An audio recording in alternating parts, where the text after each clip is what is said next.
Today is Wednesday, December 6th, and it's time for the Chair's Daily Life. Happy Wednesday. It's Happy Wednesday, so I'm going to stay positive today because we need a little positivity. Tonight is the fourth GOP debate, and so that's going to be enough craziness, enough far out, So I want to start us out before we go into it in a good mood, talking about really nice and positive things, right? So, in local good news, Governor Kevin Stitt found his shame. I thought he had no shame. I thought he was, he found his shame. This morning, he smugly tweeted that he and his wife, millionaires, were going to take advantage of the tax credit for schools, blah, blah, blah. I'm just going to call it the school voucher scheme. He and his wife, and I think he was just trying to announce that it was live, but it backfired. He said, hey, me and my wife, millionaires, we still have 3 kids in private school that we want the state to pay for. Me and my wife are going to sign up today. And folks let him have it. And he backed down and said, well, me and my wife talked about it, and we're not going to take advantage because we want to make sure that it's available for all students. He found his shame. There is hope. So I'm calling that good news, right? Because public pressure encouraged our governor to do the right thing. So let's start out with that piece of good news. Second piece of good news, and it's more about shame, humility, is Senator Tommy Tuberville, who has been holding up military promotions, some of them for as long as 10 months, finally yesterday relented and let 425 of them loose. They were free from him. And all in one vote, the Senate voted to approve 425 promotions. So that's 425 families who are finally getting what is owed to them. It was released from the hands of a power-crazed singular senator. So 425 military promotions were approved yesterday. I think that's good news leading into Christmas. Good news.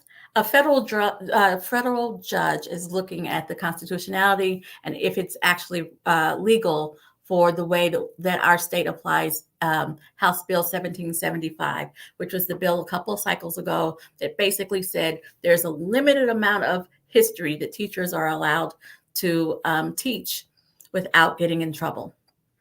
It says it in more legalese, but that's the real deal. And so a federal judge is looking at that to see if it's legal. And the ACLU is backing that up. And I hope that it comes out that it's not legal because it's crazy. I want to talk a little bit. All of these things are in support of democratic values. But there's a democratic value that we don't talk about a lot because it seems unseemly to talk about, but Democrats care. And the Oklahoma Democratic Party has decided what we want to do is we want to contribute to our community. We are collecting gloves and socks to give to the Homeless Alliance in Oklahoma City. That's where our office is. We currently have a glove tree. It's a Christmas tree that we are decorating with gloves that people are donating. We're going to gather up all of those gloves and turn those into the Homeless Alliance as we get into the brutal part of winter. So if you want to contribute, you want to help, please bring those gloves and socks by the Oklahoma Democratic Party headquarters, which is in Oklahoma City at 3815 North Santa Fe. And we're in Suite 122. Come on, bring some gloves, bring some socks. Folks need this in the winter, particularly if they find themselves unhoused this winter. 3815 North Santa Fe Avenue, Suite 122. So we're on the corner-ish of 36th and Santa Fe, right off of 235 for those who aren't here. If you want to mail your gloves, it's 3815 North Santa Fe Avenue, Suite 122, Oklahoma City, Oklahoma, 73118. And they will need gloves and socks after Christmas as well. Let's put together a big box and deliver to folks so that they can stay warm. All righty. So one last piece of good news, and it's a long time coming, and I didn't know how much I needed to hear this until I heard it. Yesterday, Vice President Harris made history again. She made history as the first female vice president. She made history as the first person of Indian descent to rise to that level of the executive. But yesterday, she made history as the vice president who broke the most ties, which has had the most impact in the Senate. And that number was 32. She set the record. And I'm not going to steal the thunder, but I've been sitting around here a little frustrated that no one's talking about Kamala, that folks are writing Kamala off. And we see how great she is, but it was so great to hear someone else articulate it. So I'm going to let you hear it. Are there any senators in the chamber who wish to vote or change a vote? If not on this vote, the yeas are 50 and the nays are 50. The Senate being equally divided, the Vice President votes in the affirmative, and the motion is agreed to. Madam Vice President. Majority Leader. Today is historic. Vice President Harris has just cast her 32nd tie-breaking vote, the most tiebreakers ever. I join all of my colleagues on both sides of the aisle, thanking the Vice President for her leadership and for making the work of the Senate possible. The record Vice President Harris sets today is significant, not just because of the number, but because of what she's made possible with tie-breaking votes. Without her tie-breaking votes, there'd be no American Rescue Plan, no Inflation Reduction Act, and we would not have confirmed many of the excellent federal judges now presiding on the bench.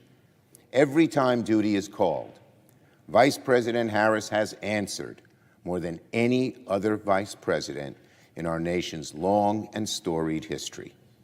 Today, I also want to thank the Vice President for doing all this while juggling the immense responsibilities of her office. She's led the charge on protecting freedom of choice. She's fought for climate justice, for criminal justice reform, common sense gun safety. Our children will live in a healthier, more secure, more prosperous nation, thanks to her lifetime of service. So thank you, Vice President Harris. This is a great milestone, and yours is even a greater legacy. Let us continue working together to make life better for all Americans. Thank you, Majority Leader.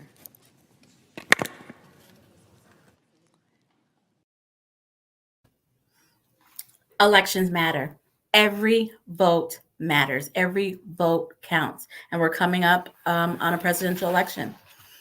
So here's the thing, right? A lot of us think about the presidential election, which is going to be in November. But as of today, we are 90 days from Super Tuesday. And Oklahoma votes on Super Tuesday, which, is March 5th, right? We vote in our primary for president on March 5th. That is 90 days from today. 90 days from today. It is coming on us. It is time for everyone to pay attention. It's time for you to do your research and know who you want to vote for. That's 90 days away. But as I always talk about, the presidential election is incredibly important. But so is every election. We are, as of today, 6 days away from the very next election in front of us. In a lot of parts of the state, there are elections or things to vote for or against next Tuesday, December 12th. The next election after that is February 12th, which is 69 days away. So there is always an election that we need to be paying attention to. We don't need to wait until November 12th, which I think is what everybody's thinking about. When you turn on the news, they're all talking about November 12th. When the reality is there are a lot of elections in between. And the elections that happen in between affect our daily lives, right? There are school board elections all over the state that are going to be on the ballot on February 13th. There are city council races all over the state that are going to be on the ballot on February 13th. There are ballot issues. I can't even think of the word, but there are things that are going to be voted on next week, next Tuesday, and there are things that are going to be voted on on the second Tuesday in February. There is always an election, and so we need to stay focused, right? But the presidential primary is 90 days away. November 12th is 342 days away. So there will be several elections in between there, and they all matter. Don't save up your votes and think that you're going to put all of your chips on November 12th. That's great. But don't miss the chance to vote for your judges. Don't miss the chance to vote for city council. Don't miss your chance to vote for school board, because those elections happen before November. Thanks for joining me. If you can stomach it, watch the debate so you can understand why we have to fight as hard as we can. And I'll be back here tomorrow at 4:15.